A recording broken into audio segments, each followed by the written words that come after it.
talking about fish passage culverts.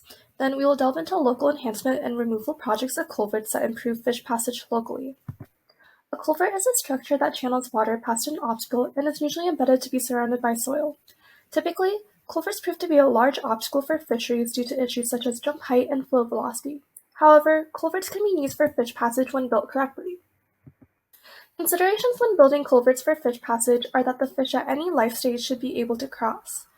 Placement of culvert bottoms should be at least 6 inches or 10 to 20% of the culvert diameter, whichever is greater, below the stream bed elevation for better fish passage. Deeper placement of culvert may be necessary for high gradient streams to allow for a more natural slope.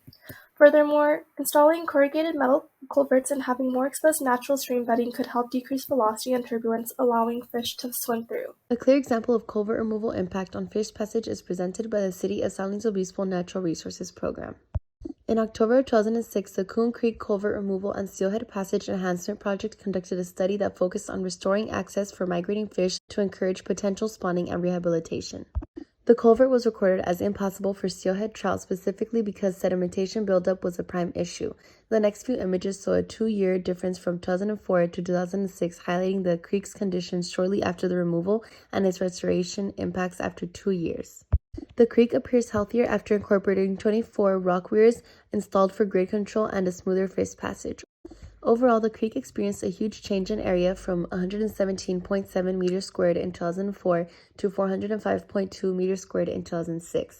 Table 1 shows the calculations that were done to ensure their project's main objective was successful. Their main objective was successful considering that there was a great increase in fish passage since the culvert removal and other recent additions.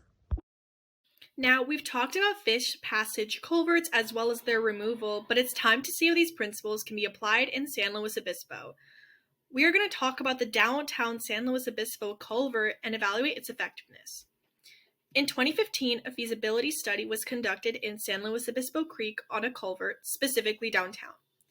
The culvert is large, 1,075 feet long with a width of 18 to 23 feet. It was found that in its existing condition, the San Luis Obispo culvert had a small window of passability for adult salmonoids. Improvements for increasing the depth and reducing jump heights should be made. The study also concluded active monitoring of gauges needs to be taken.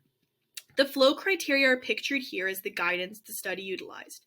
An interesting issue is that the city actually does not have legal ownership or responsibility over the entire culvert, so it is harder to retrofit.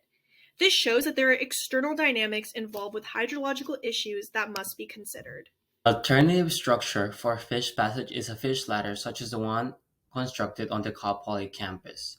The purpose of a fish ladder is to provide a detour route for migrating fish past a particular obstruction such as the one on Center Creek at Highland Road. After hopping into the channel, I noticed that the ladder contains a series of ascending pools that are reached by swimming against a stream of water. Fish leap through the cascade of rushing water, rest in the pool, and then repeat the process until they are out of the ladder.